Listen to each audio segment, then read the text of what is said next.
welcome to this special press conference on Operation Sindoor. We will begin with opening statements by the three senior officers to my right here, who have been directly overseeing operations during Operation Sindoor. We have Lieutenant General Rajiv Ghai, Director General Military Operations, who will cover the aspects related to land domain. Air Marshal A.K. Bharti, to his right, Director General Air Operations, will provide insights on the air domain. And to my right is Vice Admiral A.N. Pramod, Director General Naval Operations, who will cover aspects on maritime domain. Following their briefings, we will move on to the question answer session. I now request the DGMO to commence the opening brief. Thank you, Sandeep. A very good evening to all of you, ladies and gentlemen. You are all by now familiar with the brutality and the dastardly manner in which 26 innocent lives were prematurely terminated at Pahalgam on the 22nd of April. When you combine those horrific scenes and the pain of the families that the nation witnessed with numerous other recent terrorist strikes on our armed forces, we knew that the time had arrived to make yet another compelling statement of our resolve as a nation. Operation Sindoor was conceptualized with a clear military aim to punish the perpetrators and planners of terror and to destroy their terror infrastructure. What I do not state here, of course, is the often stated determination of India and its intolerance to terror. It set into motion a very diligent and microscopic scarring of the terror landscape across the borders and the identification of terror camps and training sites. The locations that emerged were numerous, but as we deliberated more, we realized that some of these terror hubs were now bereft of any presence and had preemptively been vacated, fearing retribution from us. There was also a term of reference and our own binding, self-imposed restriction to target only terrorists and thus prevent collateral damage. There were 9 camps that you are now all familiar with, which were confirmed by our various intelligence agencies to be inhabited. Some of these were in POJK, while there were others that were located in the Punjab province in Pakistan. Nefarious places such as Muridke, the hub center of the Lashkar-e-Taiba, has over the years bred infamous characters such as Ajmal Kasab and the likes of David Headley. What followed was a careful scrutiny of each of these sinister locations, their layout, configuration, even the type of construction in each structure, and the terrain obtained around these.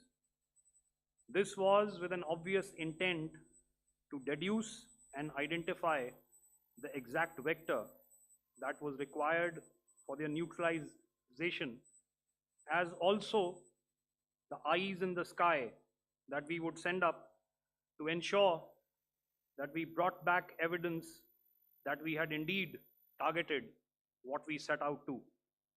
The precise images of these engagements on that fateful and historical night have already been showcased during the first press statement on the 7th of May that was helmed by our Foreign Secretary. I have no doubt in my mind that we achieved total surprise, and those strikes across those 9 terror hubs left more than 100 terrorists killed, including high-value targets such as Yusuf Azhar, Abdul Malik Rauf, and Mudassir Ahmed that were involved in the hijack of IC-814 and the Pulwama blast. The line of control was also violated soon after by Pakistan, and the erratic and rattled response of our enemy was apparent from the number of civilians, inhabited villages, and religious sites such as Gurudwaras that were unfortunately hit by them, leading to a sad loss of lives. The Indian Air Force played a major part in these strikes by engaging some of these camps, and the Indian Navy provided wherewithal in terms of precision munitions. The Indian Air Force obviously had their assets up in the sky, and I will here request Air Marshal Bharti, the Director General of Air Operations, to detail for you the methodology that the men in blue adopted to successfully manifest this mission. Thank you, Rajiv. A very good evening, ladies and gentlemen. It indeed is a difficult time that we have to come here like this and brief you. We could have done without this, but we had no choice.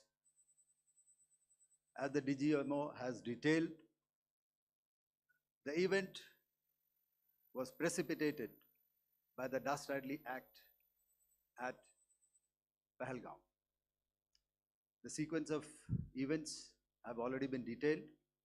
We carefully selected the targets, and out of the 9 selected targets, the target systems that were given to the Indian Air Force were the notorious training camps at Bhavalpur and Muridke, these being further from the international boundary. Through critical target system analysis, we analyzed what was to be done to annihilate these targets and plan to engage these targets with precision air-to-surface guided munitions so as to avoid collateral damage. The modalities of planning process I will not go through at this instant.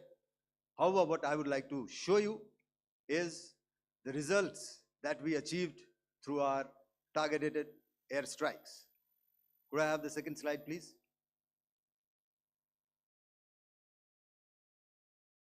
Yeah, change, please.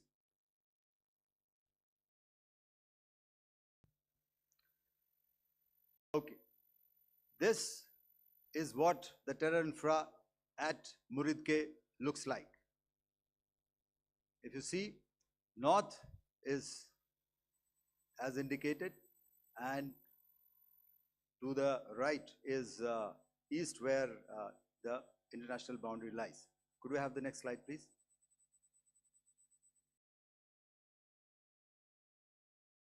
Orientating. Just go back one slide. Okay. Please have a look at this red building, the series of buildings out here, and this empty ground. Next.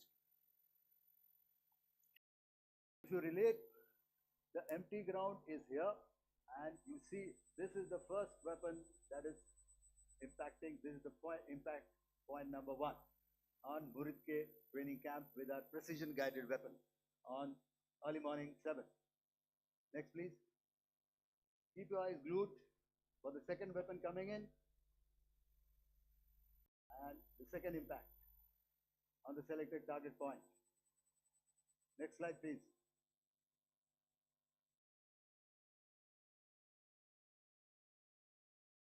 Third weapon, third impact. Continue. And fourth weapon, fourth impact.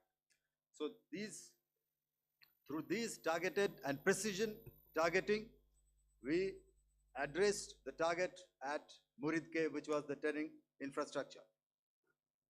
Can you hear me? All right. Okay, I'll come closer to the mic. Now we go to the next target, which is the Bhavalpur training camp. Next slide, please. Okay, just wait. So the effect, if you see, the impact point, if I can point out, this is the impact point. The ammunition has gone through the roof and it has created a blast inside, the photographs of which you would have, all of you would have seen. And the red building, after that, there was this double-story building. It has been completely decimated by precision targeting. Next, please. The target system, which was in the north, a series of buildings. I'll show you how it looked. Next. Completely destroyed by our precision targeting. Next. Now coming to Bhavalpur, this is the target complex that we are dealing with, a fairly large target complex. So we had to carefully choose the points that we needed to address, which were high value and which would meet our stated objectives of eliminating the terrorists. I would like to draw your attention to this red canopy, and in relation to that, I would cover the targets. One target system is a series of buildings here, other one here, and other one out here. Next slide, please. This is how it looked before, and this is how the building looked after the impact of the weapon. And orientation in relation to this red canopy, you can see here. Next, please. Before, next, and after. The roofs have completely collapsed. Next. This is the target system. Next. Precision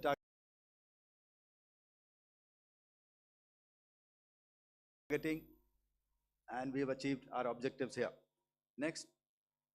All right. So that was what we did on the 7th. Our objective was to address these two terrorist camps, and that we did with precision. And thereafter, we maintained a robust air defense posture, because remember, our objective was to target the terrorists and terrorist infrastructure, not any other infrastructure, not the Pakistani military, not the Pakistani any other infrastructure. So that is what we have maintained on the 7th of May. However, what we saw in the evening of 7th of May, we were saturated with a raid of Pakistani unmanned aerial vehicles and small drones. And these came in waves in our civilian areas, over our military installations, and all of them were successfully intercepted. Few of them did manage to land. However, there was not much damage that they did. And we have our robust counter-US hard kill and soft kill systems which did the job. However, the difference here was that we had targeted the terrorists. The adversary now has targeted our civilians and the military infrastructure. So it had to be responded to. So in a quick and calibrated response, that very night, we struck their radar installations at Lahore and close to Gujranwala, the LYT installation, to indicate to him that we are ready, yet we do not want to escalate. Our fight was with the terrorists and not with the Pakistani military establishment. Thank you.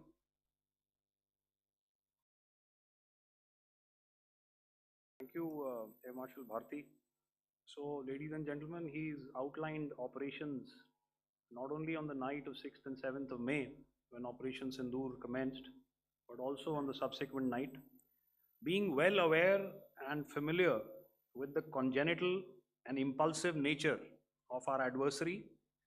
And even though we did attempt to reach out and communicate our compulsions to strike at the heart of terror to my counterpart in the immediate wake of Operation Sindoor, the request was brusquely turned down, with an intimation that a severe response was inevitable and in the offing. We were, of course, prepared. Operations on the 7th and the 8th, Air Marshal Bharti spoken about. On the night of 8th and 9th of May, they flew drones and aircrafts into our airspace all across the borders and made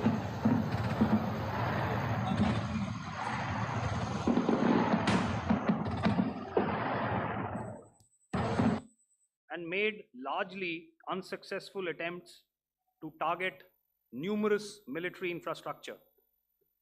Violations on the line of control by Pakistan also commenced yet again and precipitated into fierce arty engagements. The air operations on the night of 8th and 9th of May, I'll yet again request the DG Air Operations to cover.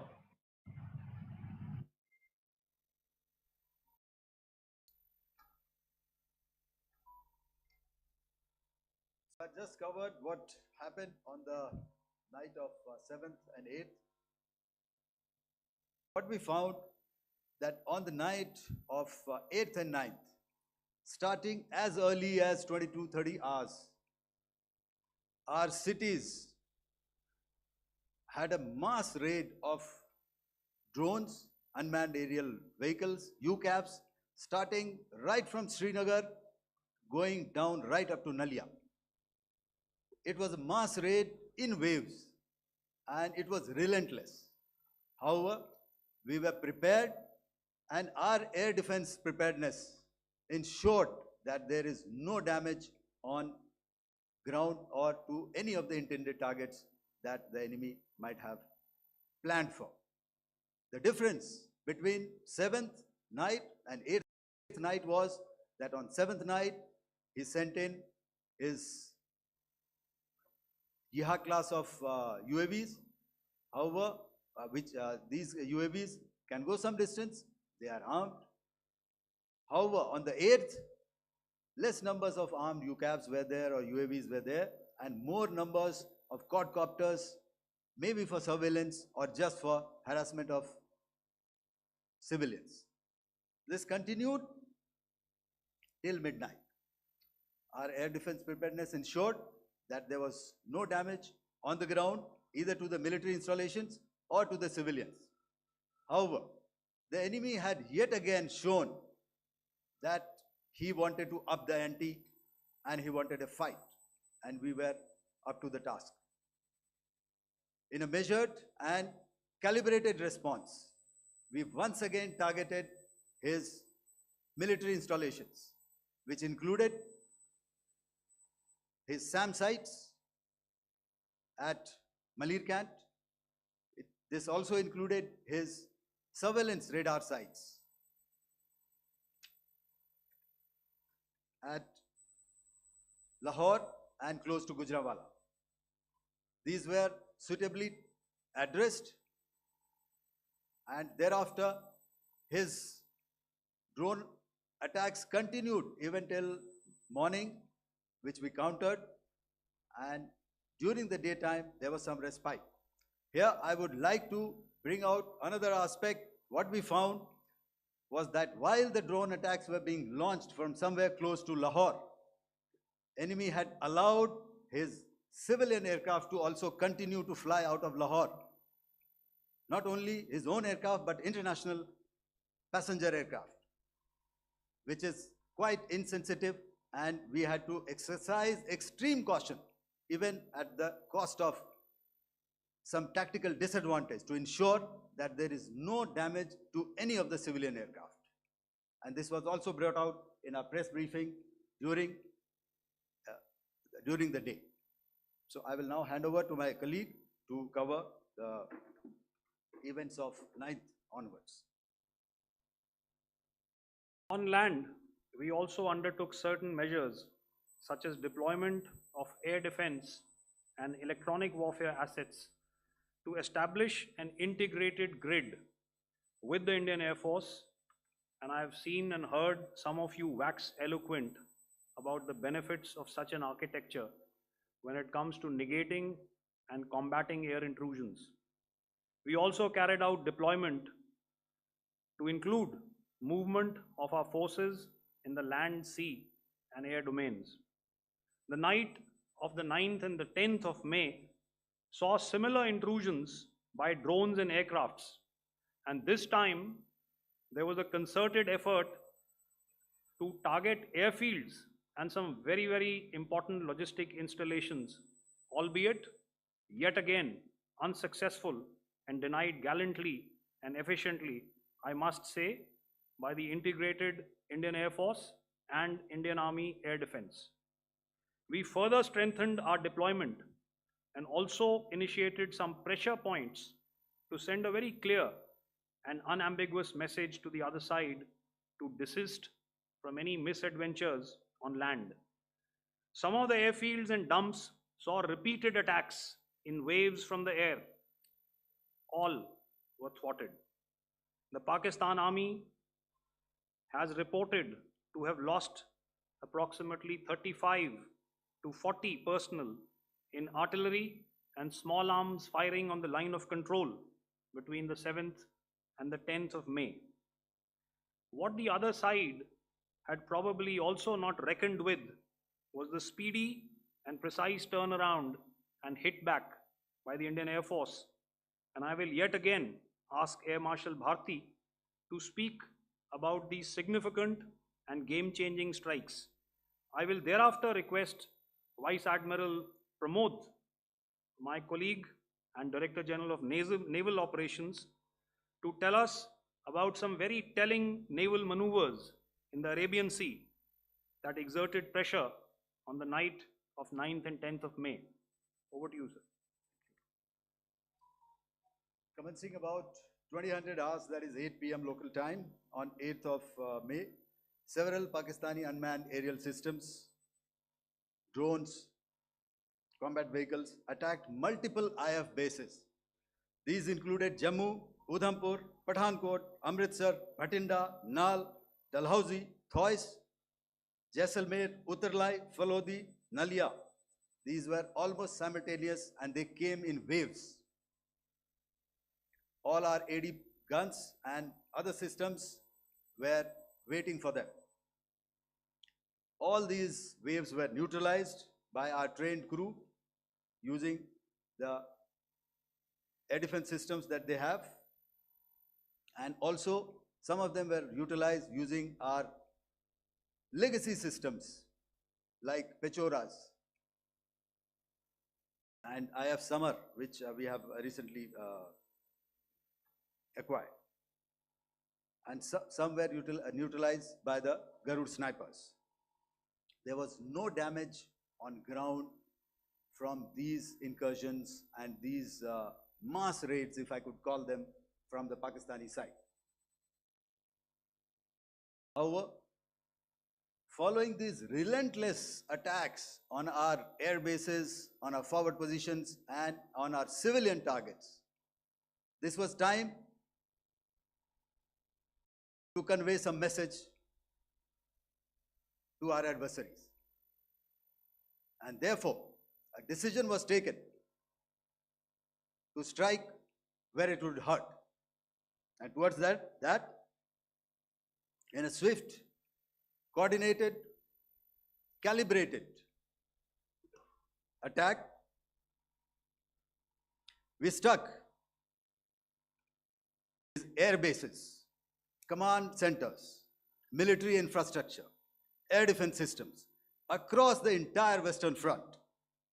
The bases we struck include Chaklala, Rafiki, and mind you, Chaklala is Islamabad, Rahim Yar Khan, Sakar, sending a clear message that aggression will not be tolerated. This was followed by strikes at Sargoda, Bholari, Jacobabad, We also struck the C2 centers at Murid, the UAE complex at Murid, Rafiki, radar at Chunia, which I will show you, Rahim Yar Khan airfield, and the unmanned combat aerial vehicle hangar at Sakar. I would like to reiterate here that we have the capability to target every system at these bases and more. However, it was only a measured response to instill good wisdom to our adversary to refrain from further escalation. IF response was directed only at military installations, avoiding civilian and collateral damage. I would now like to show you some of the effects that have been achieved as a result of our air operation.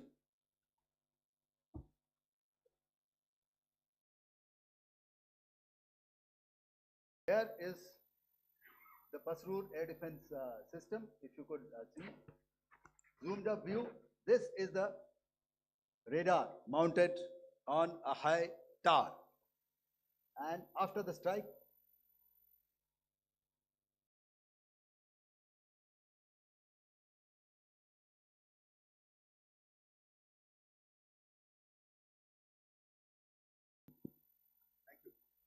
can you hear me?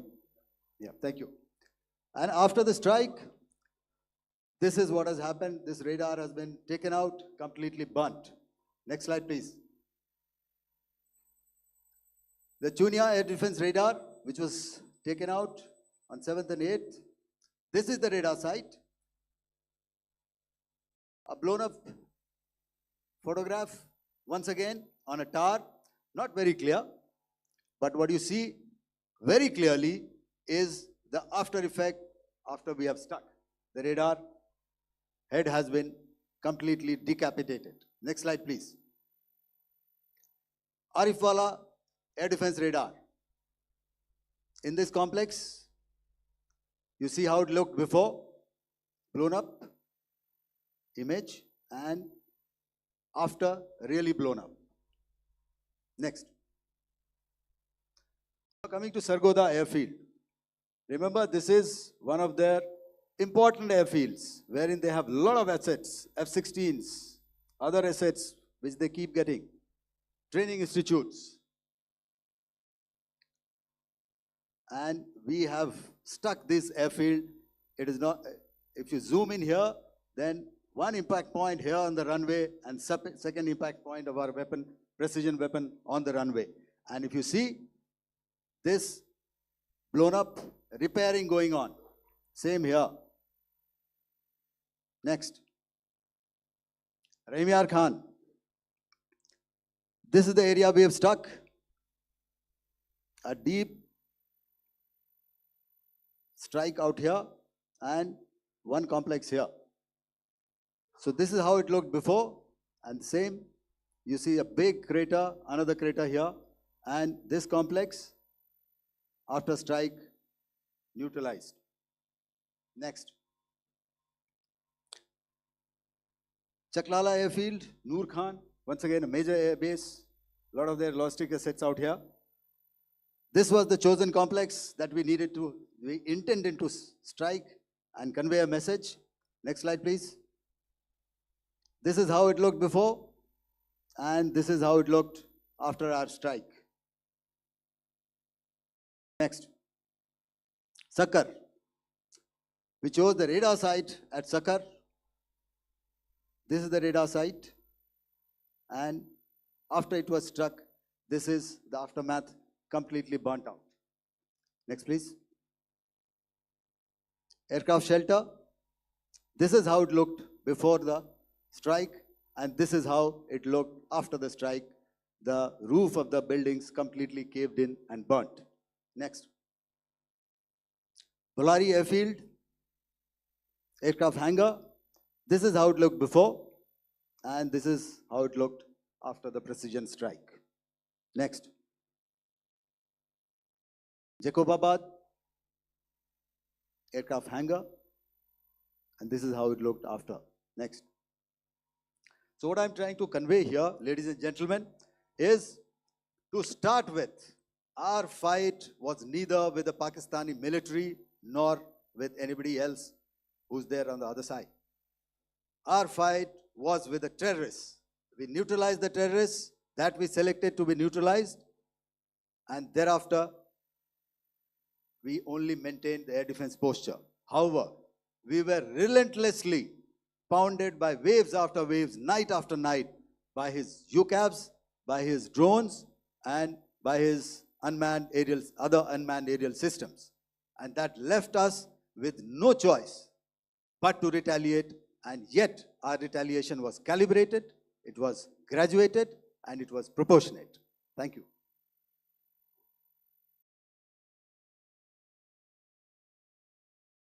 Good evening, ladies and gentlemen.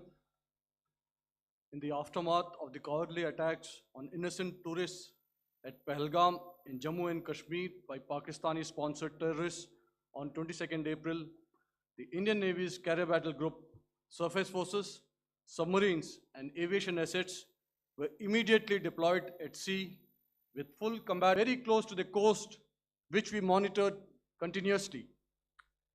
The India maintained seamless maritime domain awareness throughout the duration and was entirely aware of the location and movement of Pakistani units. In effect, we had and continue to have good battle space transparency using our maritime domain awareness grid. As you are aware, our response has been measured, proportionate, non-escalatory, and responsible from day one. Accordingly, the calibrated approach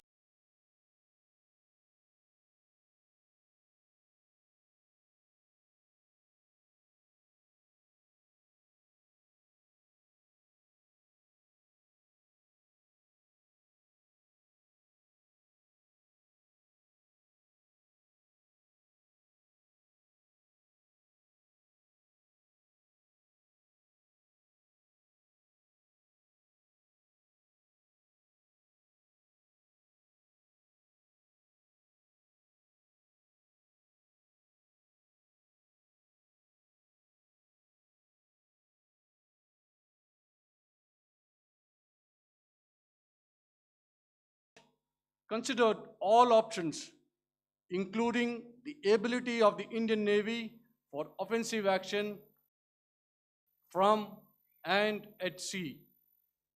As part of this escalation control mechanism, the application of force by the Navy was planned in a synchronized manner in coordination with the Army and Air Force, the highlight being teams from the three services working closely in an integrated manner.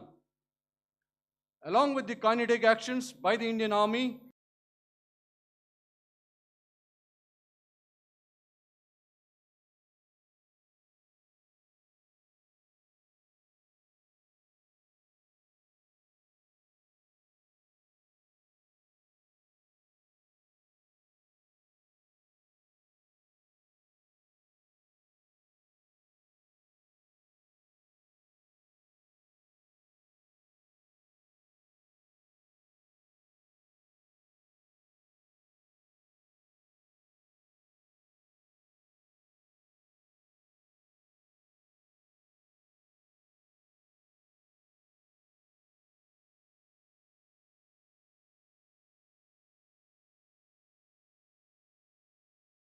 and Indian Air Force, the overwhelming operational edge of Indian Navy at sea contributed towards Pakistan's urgent request for a ceasefire yesterday. As we speak, Indian Navy remains deployed at sea in a credible deterrent posture to respond decisively to any inimical action by Pakistan or Pakistan-based terrorists. Thank you. Samno Varna, Jai Hind. Now I'll hand over to Director General Military Operations for further proceedings. Ladies and gentlemen, on the 10th of May, in the morning, even as we were getting into a huddle to wargame the events of the previous night, a routine exercise, I received a message on hotline from my counterpart in Pakistan seeking my willingness to communicate.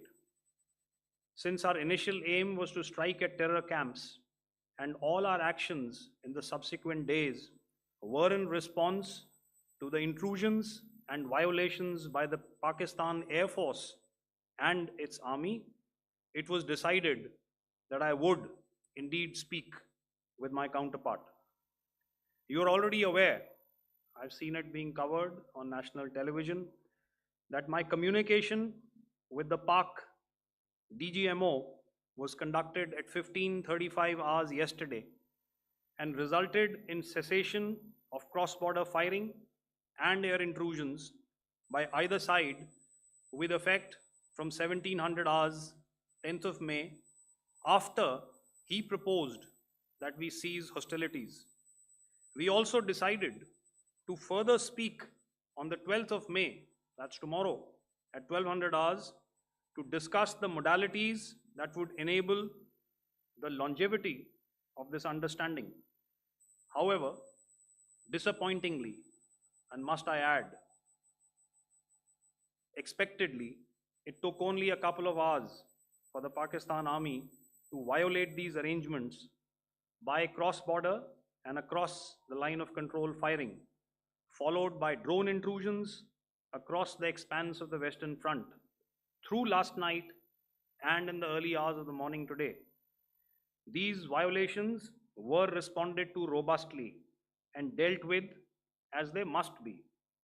We have earlier today sent another hotline message to my counterpart highlighting these violations of the understanding between the DGMOs on the 10th of May and our firm and clear intent to respond to these fiercely and punitively, if repeated tonight, subsequently, or later.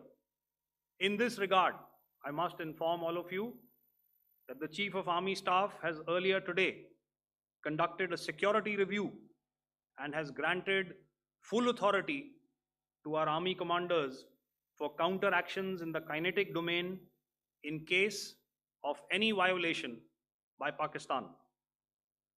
In the end, I pay my solemn homage to my 5 fallen colleagues and brothers from the armed forces and civilians who have tragically lost their lives in Operation Sindoor.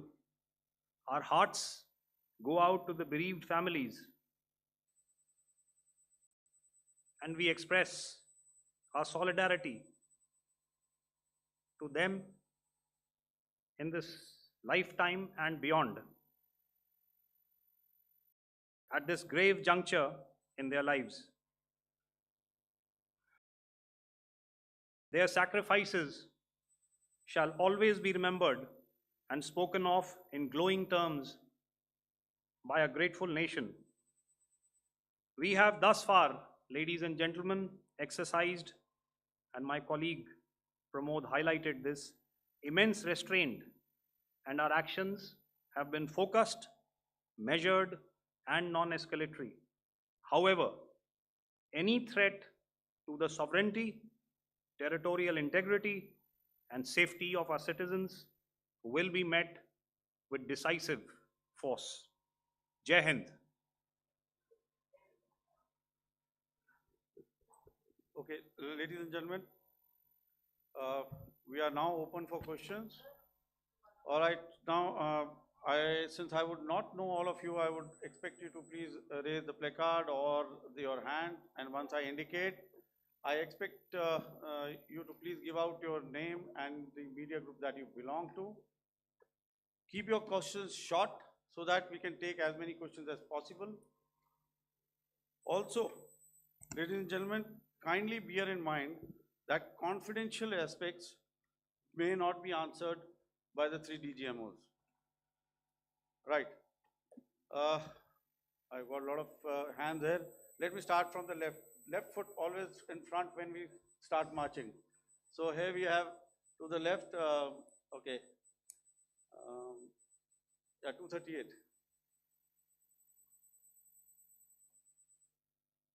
Hello, So this is Manas Pratimhuyan from PTI, Press Trust of India. So the understanding that was reached yesterday on stopping the military operations and actions, was it for just 3 days? And what would be the cost escalation if there is violation of this understanding by the Pakistani side? And my subsequent question would be that we have a kind of ceasefire agreement with Pakistan that was finalized in 2003. So will there be some kind of similarities in frameworks between the two kind of understandings, 2003 ceasefire agreement and the current understanding on stopping military operations? And again, what would the cost that will be incurring on Pakistan if Pakistan again resorts to this kind of terrorist activities, because we have made it very clear that the cost will be very high. So I would like to have your thoughts on it. Okay, so I'll answer the latter part of the question first. I also want to add that while the initial ceasefire agreement, as you correctly pointed out, is of the 2003 vintage, but I must remind you that in 2021, in the month of February, and this was then when the crisis in eastern Ladakh was also on, the two DGMOs had spoken and arrived at a ceasefire understanding that lasted right up until this unfortunate attack at Pahalgam. Once our Foreign Secretary had announced the decisions of the CCS in the immediate wake of that attack, he had announced certain measures, and then of course Pakistan had in turn made its own announcements. Since then, there have been certain violations of this ceasefire understanding, and of course after the 7th of May, like I pointed out during my statement, that there have been numerous violations on the line of control especially, and of course along the international boundary by the Pakistan Army and the Pakistan Air Force. This understanding that we spoke about yesterday, no, it was not for 3 days. It was first to stop aggressive and hostile activities immediately, let that order and direction settle down for about 36 hours, and thereafter discuss modalities, like I said, to ensure its longevity. That is tomorrow on the 12th of May. But unfortunately, we had a violation starting at approximately 1900 hours last night, and we've sent a communique, like I said, to the Pakistan Military Operations Directorate, and we will await what happens tonight. All right. I will. The cost escalation, I mean, I'll leave it to your best imagination. I've already said that the response will be fierce and punitive. Now, the right foot forward. Yeah.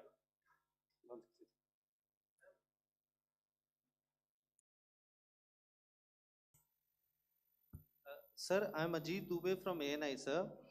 Sir, my question is that you talked about the loss of lives to the Pakistan army, that was around 35 to 40 kills secured by the Indian army. Sir, can you tell us what would be the total loss of life to the Pakistan army in both army and air force attacks, sir? And how good was the performance of the BrahMos, Scalp and the S-400 during the operations? And sir, since we have sir, just one No line, multiple sir. questions, please. Sir, All right. and since sir, we have achieved such a spectacular, we have made good achievements in this entire operation. Can we say that we have emerged victorious, or we have a big upper hand over the Pakistanis in this entire conflict?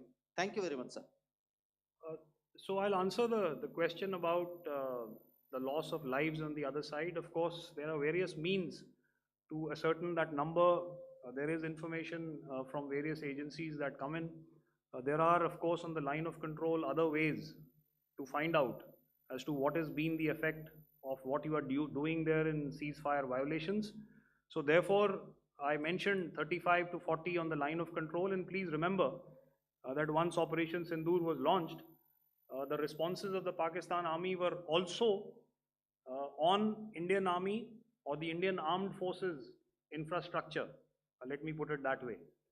So that's why I did not cover casualties of the Pakistan Army, at least in the initial phases of battle, because those were not our targets. Our targets were terror-oriented, and of course later, once they launched air intrusions and air operations on our infrastructure, we've used heavier weapons, and of course there would have been casualties, but those are still being assessed. The effects of the weapons that you mentioned, I will request Air Marshal Bharti to apprise all of you about those. Good evening, Mr. Ajit. How are you? Ajit, okay, you're meeting after some time. I never mentioned about any of the weapons that we used. Check. Okay. What I was saying, that I never mentioned of any of the weapons, the caliber that we used. All right, so we'll leave it at that. Those are matters of operational details which I would not like to go into. But suffice to say that whatever methods and whatever means we have chosen, it had the desired effects on the enemy targets. How many casualties? How many injuries? Well, to start with, our aim was not to inflict casualties, but in case there have been, it is for them to count. Our job is to hit the target, not to count the body bags. And the last part of your question, I wonder if you read out the tweet on ADGPI at midnight once we'd done what we had to in Operation Sindoor. And that's credit to my friend here on the left.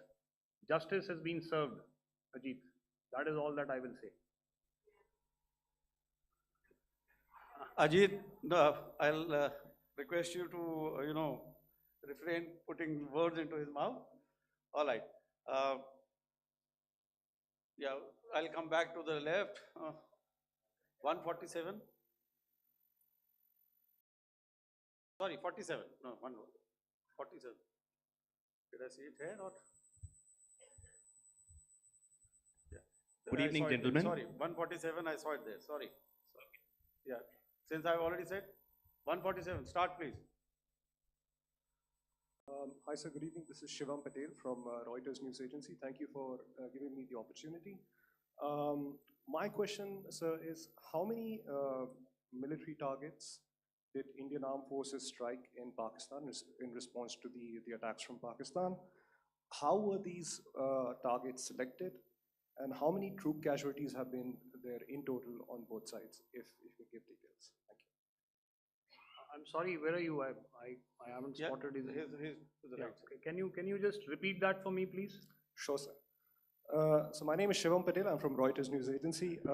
My question is, how many military targets in total did the Indian Armed Forces strike in Pakistan in response to the attack from Pakistan? How were these targets selected? And how many troop casualties have been there on both sides, if you can? So you're speaking of the targets that I mentioned in the wake of the attack at Pahalgam, right?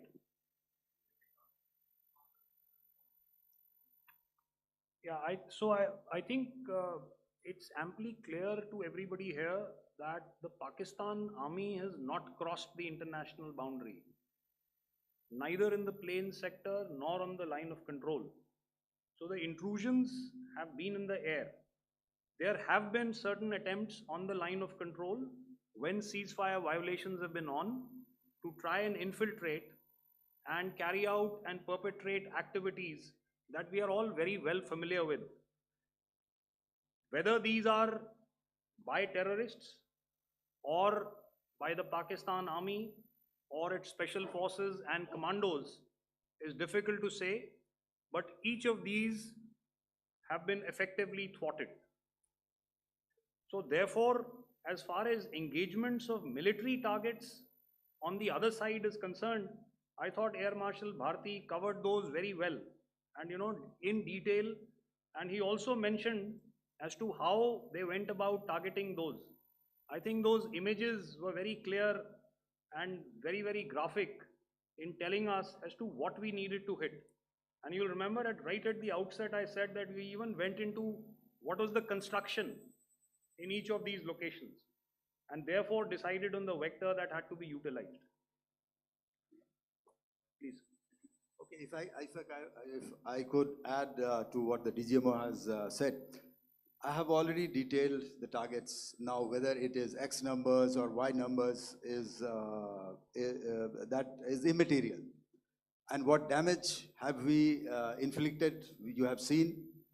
What are the casualties on the other side? As I said, that is for them to count. As far as we are concerned, from the air defense side, if they had a choice, they would have definitely come in. They are fighters, there are more numbers of UCAVs. It is not that they did not intend to come in. It is only that our robust AD posture prevented them from coming in. So that must be known, and that must be realized by all the audience here. Yeah, I'll come to the left now, 24.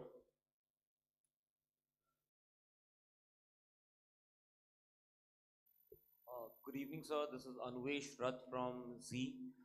Sir, I wanted to know on the first briefing, which was done by FS and two representatives from Air Force and Army, you showed a list where there was 21 places in that list. You have stuck 9. Are more operations going to be held? Is Operation Sindoor still on? And the second question, thank you, sir. Thank you so much. And also, I want to congratulate all three of you for a fantastic operation that you guys have done. Thank you so much. Thank you so much for that one question. Yeah. Sir, the question. Unfortunately, Rath, is that your name? I'm sorry. As far as operational details are concerned, I'm not in a position to share those right now. But I think I'll take a cue from Pramod. He said towards the end that the Indian Navy is still in a posture that is deterrent. And I have already made it very clear towards the end of what I said that it's only a couple of hours ago that the Chief of Army Staff has carried out a security review, and he's authorized our Army commanders to deal with violations of any kind from across the borders in a manner that they deem fit. So again, to reiterate, the response will be fierce and it will be punitive.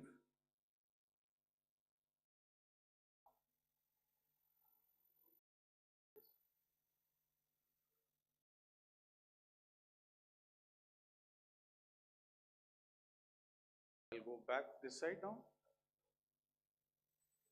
Yeah, 255.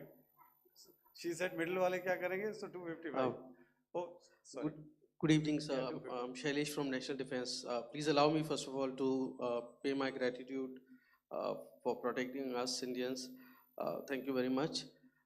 Sir, since the enemy has been talking about taking down our aerial platforms, it would be deemed fit in case we can reveal that we have taken down their fighter jets. What could be the number? Though you said that they may be not good to reveal the platforms, but since this has come from various quarters in Pakistan, so I believe that we need to answer, in case if you can, sir, if you may allow. The question is for me? Yes, sir. Okay, and if I get it right, you want to know how many of their planes we have downed? Yes, sir. Yes, sir. All right. See, as I said, their planes were prevented from coming inside our border. All right. So we do not have the wreckage with us, but definitely we have downed a few planes. Numbers, we would not like to hazard a guess out here. Okay. I have the numbers. Okay. and we are getting into the technical details of it to establish it. So I would not like to put a figure at this time, but definitely there are losses from their side which we have inflicted. Were they, Please don't ask. were they fourth generation plus, sir? No, See, sir, you're putting words into my mouth. Why do Sir, you say fourth generation? Let us make it high tech. Thank you so much, sir. all right. Thank you. Yeah, 163.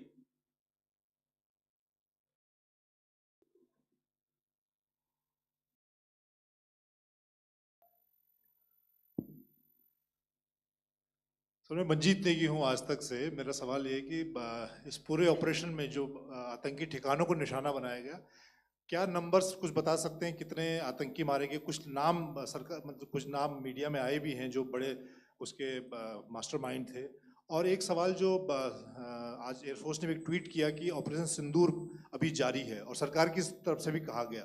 और पिछली बार जब विदेश मंत्रालय की press conference पहली हुई थी उसमें वो लिस्ट दिखाई गई थी कि 21 टेरर कैंप आइडेंटिफाई किए गए हैं। तो क्या जो बाकी बचे हुए टेरर कैंप हैं उन पर भी कार्रवाई होगी? और एक नंबर अगर आप बता पाएं कितने टेररिस्ट मारे गए? Manjeet ji, 3 questions. The third one has just been asked here before. So 21 this thing. So I'll request the first two to be answered so that we have more number of people who can ask. Manjeet, जब मैंने statement दिया तो मैंने शुरू में ही कहा कि जैसे ही ऑपरेशन सिंदूर कॉन्सेप्चुअलाइज हुआ तो हमारा जो पीछे की कार्रवाई होती है स्पेड वर्क और टारगेट्स को आइडेंटिफाई और एनालाइज करने की कार्रवाई शुरू हो गई थी।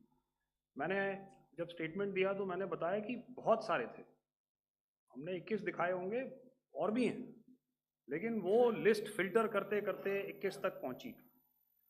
अब क्या आगे एंगेज किए जाएंगे?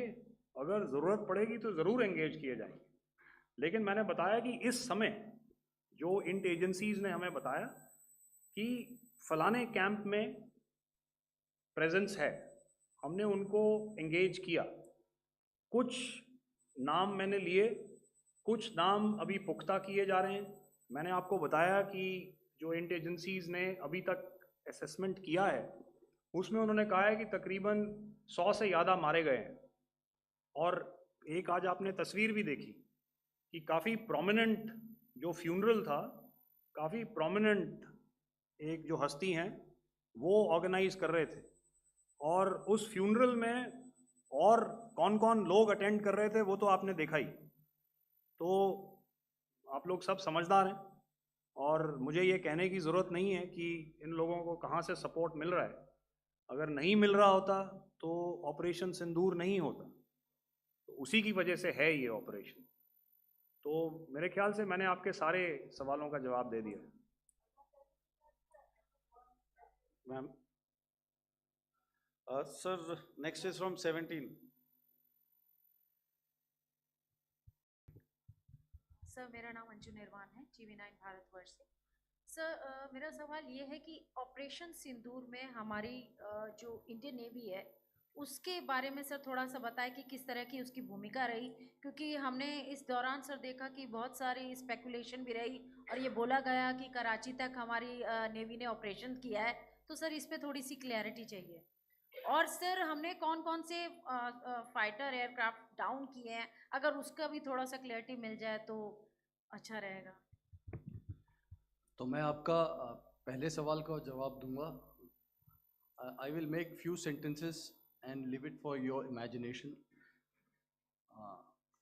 First of all, as I mentioned, we have quantitative and qualitative edge to deliver a massive blow to our adversary, and we completely dominate in the maritime front. Indian Navy's action is part of the escalation ladder mechanism which we have worked out amongst 3 services. This time, if Pakistan dare take any action, and Pakistan knows it, what we are going to do. That's all. आपके सवाल का जवाब मैं पहले दे चुका हूं। आपके सवाल का जवाब मैं पहले दे चुका हूं, इसलिए मैं बस उस तक ही सीमित रखूंगा और इतना कहना चाहूँगा कि आने वाले दिनों में आपको खुद ही पता चल जाएगा और ऐसी बातें छुपी नहीं रहती हैं तो पता चल जाएगा. So at this time we'll just let it be.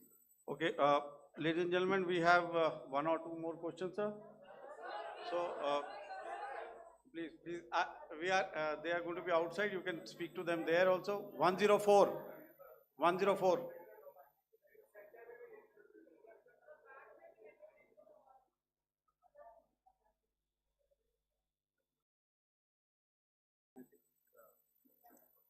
Yeah, ask. Sir, Dinakar with the Hindu newspaper. Are you surprised that you got this question? No, sir. Just look. Sir, can you give a number of assets we lost, because there's been a lot of speculation going on, international media writing a lot of things about our platforms, including Rafales. I mean, Pakistan claiming that Rafale has been downed, etc. Can you put that question to rest and clarify on that? I guess that question is for me. All right, I'm happy that you've asked this question. You know, we are in a combat scenario and losses are a part of combat. The question that you must ask us, okay, and indeed that we must ask ourselves, you inclusive, is have we achieved our objectives? Have we achieved our objective of decimating that terrorist camp? And the answer is a thumping yes. And the results are for the whole world to see. As for the details, what could have been, how many numbers, which platform did we lose? You know, at this time, I would not like to comment on that because we are still in a combat situation. And if I comment on anything, it will only be advantage adversary. So we don't want to give him any advantage at this stage. All I can say is that we have achieved our objectives that we selected and all our pilots are back home. Thank you. Okay, hold, please don't, please be civil here. So we'll have 220 now. Hello sir, this is Anita Chaudhary sir from Swadesh newspaper. मेरा सवाल है, क्योंकि ये हमारे जो पहले जो action रहा वो आतंकवाद के खिलाफ रहा, तो आतंकवाद में अजहर मसूद की तरफ से एक बयान जारी किया गया था जिसमें उन्होंने कहा कि हम इसका बदला लेंगे और जाज रुलाएंगे. तो क्या अगला, अगर खुदा न खास्ता अगला टेरर अटैक किसी भी तरह का होता है तो क्या उसे एक्ट ऑफ वॉर में हमारी तरफ से लिया जाएगा और उसका क्या माकूल जवाब दिया जा सकता है? मेरा इसमें सिर्फ एक ही जवाब है आपके लिए कि हमने अपनी कार्रवाई करी. हमने उसके बाद मैंने अपने स्टेटमेंट में भी बताया कि ये कम्युनिकेट करने की कोशिश करी कि हमने इस तरीके से ये जो स्ट्राइक्स हैं वो क्यों की. लेकिन जो हमारा एडवर्सरी है उसने जैसे मुनासिब समझा वो कार्रवाई करी. तो आपने देखा कि ये जो एक्टिविटीज़ चल रही हैं 3-4 दिन से, ये कोई वॉर से कम नहीं है. नॉर्मल सर्कमस्टांसेस में एक दूसरे देश की एयर फोर्सेस हवा में नहीं उड़ती हैं और एक दूसरे के ऊपर स्ट्राइक्स नहीं करती हैं. हर रात इंट्रूजन्स नहीं होते हैं. लाइन ऑफ कंट्रोल पर सीज फायर वायोलेशंस, आपके एक साथी ने सवाल पूछा था शुरू में, एक सीज फायर अंडरस्टैंडिंग था, वो भी जा चुका है. उस सीज फायर अंडरस्टैंडिंग के जाते जो फायरिंग हो रही है लाइन ऑफ कंट्रोल में, उसमें घुसपैठ की कोशिश हो रही है. आमतौर पर ये घुसपैठ लाइन ऑफ कंट्रोल में टेररिस्ट करते हैं, लेकिन हमें इंफॉर्मेशन है कि हो सकता है ये पाकिस्तान आर्मी की टोलियां भी हों जो हमारे पोस्ट के ऊपर खामी पहुंचाने की कोशिश कर रही हैं. तो ये सारी एक्टिविटीज़ तो वॉर में शामिल हैं. तो ये कहना मुश्किल है कि आगे क्या होगा, वो स्पेक्यूलेटिव जोन में आ जाता है और मैं स्पेक्यूलेट नहीं करना चाहता हूँ. हर एक सिचुएशन अलग होती है और उससे एक तरीके से डील किया जाता है. मैं एक सवाल इसका मैं जवाब देना चाहता हूँ. 1 मिनट. सो जो हम जो military होता है, our main job is to prevent war and maintain peace and stability. So it is not that our response is a graded response. That means अगर किसी ने किया तो उसको graded उसमें किया, जैसे terrorist action हुआ तो what we did is a terrorist action and then we destroyed all the terrorist camps. उसके बाद आपने देखा कि उनने थोड़ा सा कोशिश किया तो हमारे एयरफोर्स एंड आर्मी ने क्या किया, तो मिलिट्री टारगेट्स हैं उनको उनके ऊपर थोड़ा. So our aim is to maintain peace and tell our adversary that you do this and the response will be bloody. Okay, now as per the, please, we'll have 166 and 25, and after that, no more, please. Sir, this side. Ladies Excuse and me, gentlemen, please Sir. maintain, Sir, I'll this request side, you to sir. please be quiet. Jal Ghai? No. This side, sir. We have only two Sir, questions left, 166. Yeah, please start. So I'm Rahul Singh from Hindustan Times, sir. So, so you were totally on top of the game in the kind of losses you've inflicted on the enemy. I mean, we saw the slides and everything. So it kind of comes across that you were batting it 99 and you decided to declare your innings. What are your thoughts on that, sir? And do you think, are you weighing the option of the Pakistan army using this time, buying this time of the so-called ceasefire, or the understanding? And you talked about how they could not be trusted. So buying time to kind of build up their war reserves, getting stuff from their friends like Turkey or China, are we considering that possibility, sir? Look, see, the call came from the Pakistani side to speak about cessation of hostilities. What pauses mean during such conflicts is known to everybody. You know, I don't want to go into the pros and cons of how preparation for war is made. You know, that is a process in itself. But I think my senior colleague here, the DG Air Operations, spoke, or he alluded at least, you know, to what this operation was precisely and specifically meant for. And I think that's something that we achieved, you know, right at the outset. Had we had the option not to go further, we probably wouldn't have. But we've been compelled to be in this situation. And as you've seen, the armed forces of India, and you know, you've got the three Director Generals sitting here, we are always prepared to face any eventuality. And like I said, that's for the sovereignty, the territorial integrity, and the safety of our citizens. So whatever has to be done will be done. You know, I'm not so concerned about what Pakistan will do in this time. I'm only concerned about what we will do. We have a roadmap and a plan, and we will follow it diligently, and we will follow it to the T. You know, that's the contention that I want to make here today. Ma'am, please. Okay, the last question, and ma'am, 25, she has been she's been asking since Sir, the first one. Sir, I'm Nandita. Sir, She's not asking a question. Sir, I'm Nandita Dagar, DAGAR from DD News and DD India.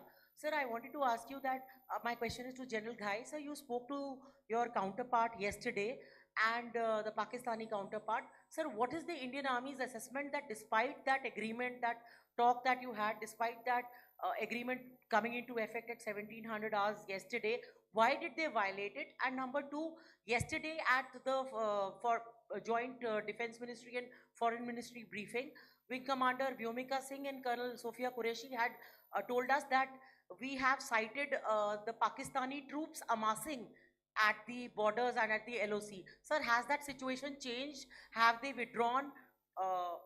And sir, if in case, despite now there is a lull, of course, but if tonight again, if the enemy again carries out shelling and aerial intrusions through drones, what is going to be our response, sir?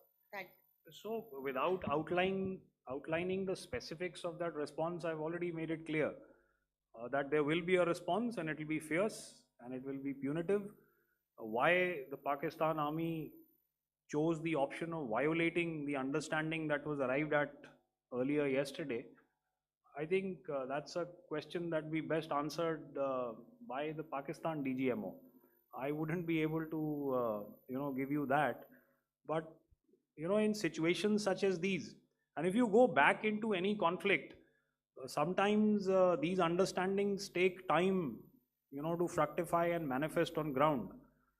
But without, getting into the reasons, it is our mandate to be prepared at all times, and that we were. It's not as if because there was an understanding we weren't prepared. I must tell you that the armed forces were on a very, very high alert, and they continue to be in that state even as we speak. All right. Ladies and gentlemen, please, ma'am, please. Okay, thank you so much for coming today. Those who have missed asking a question, those who have missed, see, I knew I'll grab this attention from you like this. Those who have missed the opportunity to ask a question can give me a written one. I will definitely get back to you with that. And also, they are they are invited for a cup of tea in my office day after tomorrow. Thank you, ladies and gentlemen, for coming. Thank you. Thank you very much. Jai Hind. Jai Hind.